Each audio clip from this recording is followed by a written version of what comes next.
DMTV, bilile kamalo bana ebele.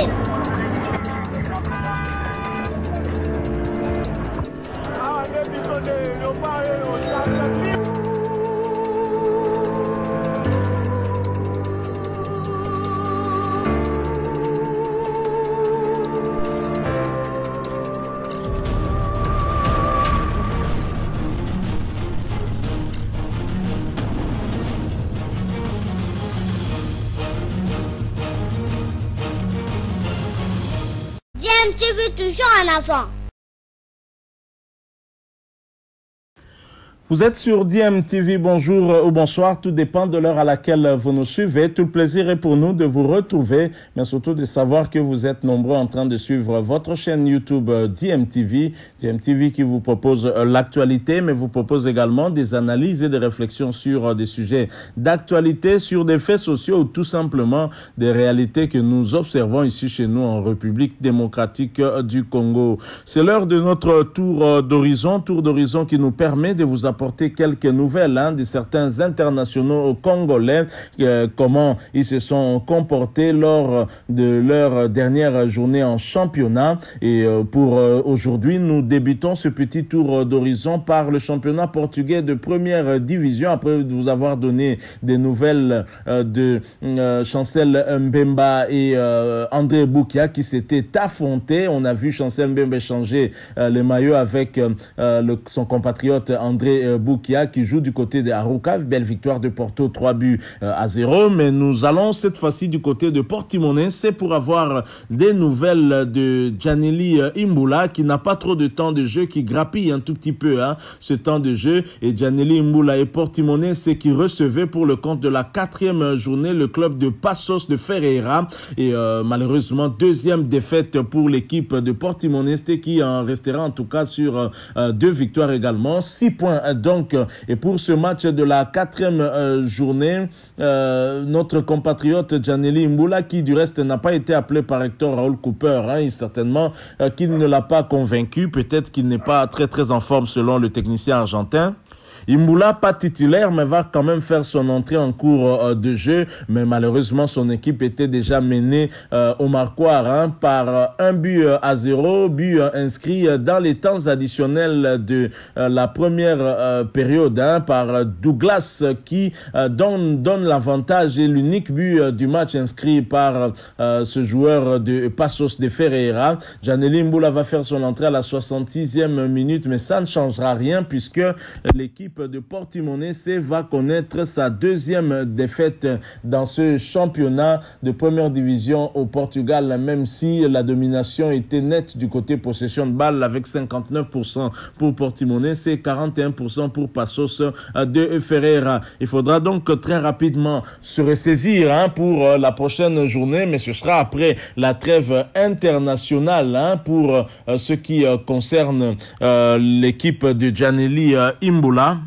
Le 12 septembre 2021, ce sera donc ce déplacement sur le terrain de Boa Vista où Djaneli Imbula et ses coéquipiers devront se ressaisir très rapidement pour essayer de remporter ce match ou du moins faire un match nul à défaut de grappiller les 3 points. Bon, on est quand même heureux pour l'international congolais. C'est vrai que ce n'est pas encore consistant, mais il grappille quand même quelques minutes en termes de temps de jeu. Je crois que la dernière journée, la 3e, il n'avait pas été titularisé. Il n'est pas non plus monté sur le terrain, mais pour hier, lors de la 4e journée, il a quand même joué près de 30 minutes avec son équipe de Portimonense qui occupe dans le classement en tout cas la 9e position, derrière justement Passos de Ferreira après 4 journées, 2 victoires, 0 nul, 2 défaites, 6 points donc pour Portimonense. Le championnat est dominé par le Benfica de Lisbonne qui a 12 points, qui a fait en tout cas le maximum de points, suivi par le FC Porto de Chancel Mbemba qui a 10 points avec 3 victoires et 1 match nul. Le Sporting Lisbonne n'est pas très loin puisqu'il a le même nombre de points que le FC Porto, donc à 2 longueurs derrière Benfica de Lisbonne. Quittons Janely Imbula et le Portugal pour retrouver un autre international congolais qui ne sera pas du voyage de la République démocratique du Congo. Non pas parce qu'Hector Cooper ne l'a pas sélectionné, mais c'est parce qu'il a fait le choix de ne pas venir porter le maillot de la République démocratique du Congo. Lui, c'est Elia Meshak. Elia Meshak qui peine, en tout cas avec son équipe de Young Boys, qui a un match en moins que les autres équipes et qui jouait sa 4e journée contre le FC Bâle qui jouait sa 5e journée. FC Bâle qui est co-leader du championnat suisse de première division. Et bien entendu, notre compatriote, l'ailier congolais le plus en forme ces derniers temps, Elia Meshak, était bien titularisé en pointe de l'attaque de Young Boys avec ce système de 4-4-2, toujours avec son compère en attaque Jordan Siebathieu. Et Elia Meshak aura en tout cas réussi le plus dur avec son équipe, puisque dès la première mi-temps, son équipe sera réduite à 10 contre 11 à cause de ce carton rouge qu'avait obtenu un de ses coéquipiers, Quentin, et qui a été donc expulsé à la 43e minute. Heureusement pour Elia Meshak, déjà son compère en attaque, Jordan Siebathieu, avait ouvert le score dès la 20e minute sur une passe décisive justement de l'ailier le plus en forme, actuellement le Congolais le plus en forme, Elia Meshak, qui a donné une passe décisive à son compère en attaque, Jordan Siebathieu, pour le 0-1. Je pense que cet avantage au score à la première mi-temps, c'est ce qui a permis à l'équipe chère à Elia Meshak de concéder en tout cas ce match nul sur le terrain du FC Bâle, 2e du championnat, parce que si l'équipe était au complet, peut-être qu'elle aurait réussi à conserver cette victoire. Alors dès l'entame de la seconde période, l'équipe du FC Bâle va revenir très vite à la marque, à la partie, dès la 52e minute, en inscrivant cette égalisation par Sebastiano. Un match tout de même difficile pour Young Boys, qui a été dominé en termes de possession de balle, 62 contre 38. La raison, on peut être facilement deviner, c'est à cause de cette infériorité numérique qui a tout de même pénalisé Young Boys de Berne. Donc un match compliqué, mais qui se solde quand même par ce score nul de un but partout. Un nul important vu le contexte dans lequel Young Boys a joué ce match. Et au niveau du classement, Young Boys se retrouve à une longueur du premier relégable, juste devant Grasshoppers de Zurich.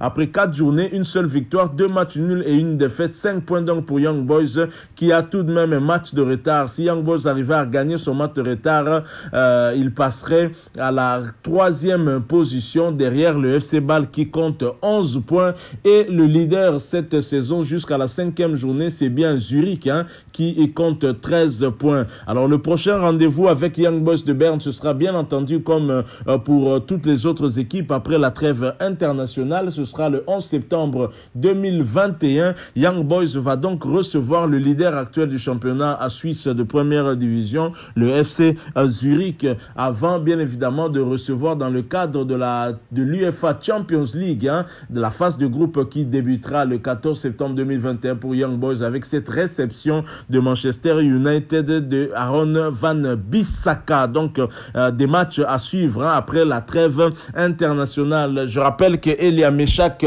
a décliné l'invitation d'Hector Raoul Cooper pour représenter la RDC lors de ses 2 premières journées des éliminatoires de la Coupe du Monde Qatar 2022. La raison reste la même que celle avancée lors de sa convocation lors des 2 derniers matchs des éliminatoires de la Coupe d'Afrique Cannes Cameroun 2021. Elia Meshak dit de commun accord avec son conseil qu'il ne répondra à l'invitation de l'équipe nationale qu'au terme de ce litige au niveau du tribunal arbitral du sport, litige qui l'oppose à son ancien club, le tout-puissant Mazembe Anglebert. Voilà, nous allons donc quitter Elia Meshak et clôturer ce petit tour d'horizon par son prochain adversaire en Champions League, le 14 septembre 2021 prochain. Il s'agit de Van Bissaka, bien entendu.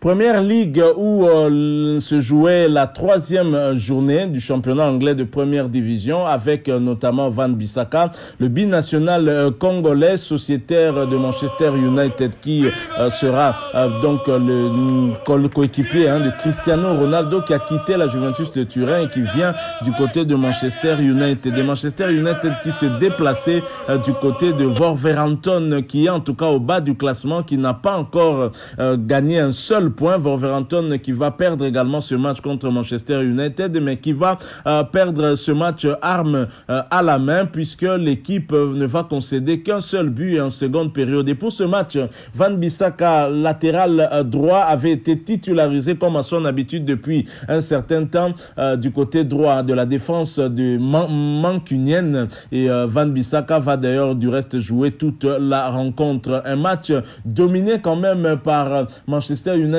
en termes de possession de balle aussi et même en termes de résultat final. Le score au marquoir, 56% de possession contre 44% pour Wolverhampton. Et ce match qui était plutôt un tout petit peu équilibré en termes de score, surtout en première période, 0 but partout. À l'entame de la deuxième mi-temps, Edinson Cavani va faire son entrée, histoire de renforcer un peu cette attaque qui était poussive en première mi-temps. Anthony Martial également entre en jeu à la 72e minute. Wolverhampton avait bien tenu le coup jusqu'à la 80e minute où Mason Greenwood va inscrire l'ouverture du score sur une passe décisive de l'ancien sociétaire du Real Madrid et Raphaël Varane qui donc donne une passe décisive qui permet à Manchester United de décanter la situation et donc de remporter les 3 points qui lui permettent également de bien se positionner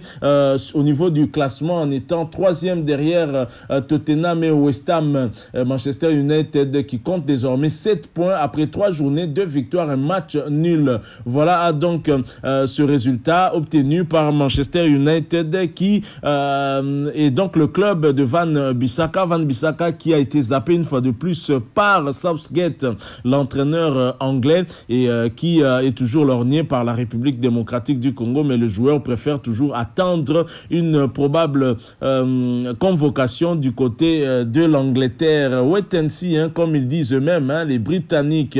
Alors, le prochain rendez-vous pour Manchester United en championnat, ce sera le 11 septembre 2021, après la trêve internationale, avec la réception de Newcastle United. Après ce match-là, bien sûr, le 14 septembre 2021, Manchester United va se déplacer sur le terrain de Young Boys de Berne dans le cadre de la première journée de cette phase des groupes de la Champions League européenne. Ce sera l'occasion pour Wan-Bissaka de se frotter à Elia Meshak. Elia Meshak, un ailier très virevoltant qui aura certainement aussi à se frotter, à chercher à prendre de vitesse Wan-Bissaka. Un duel que je n'aimerais vraiment pas rater, que je vais vraiment suivre pour voir la prestation de ces deux Congolais qui pour le moment zappent la République démocratique du Congo, même si Elia Meshak a déjà joué pour la RDC. Il a même été meilleur joueur lors du championnat d'Afrique des Nations qui s'était joué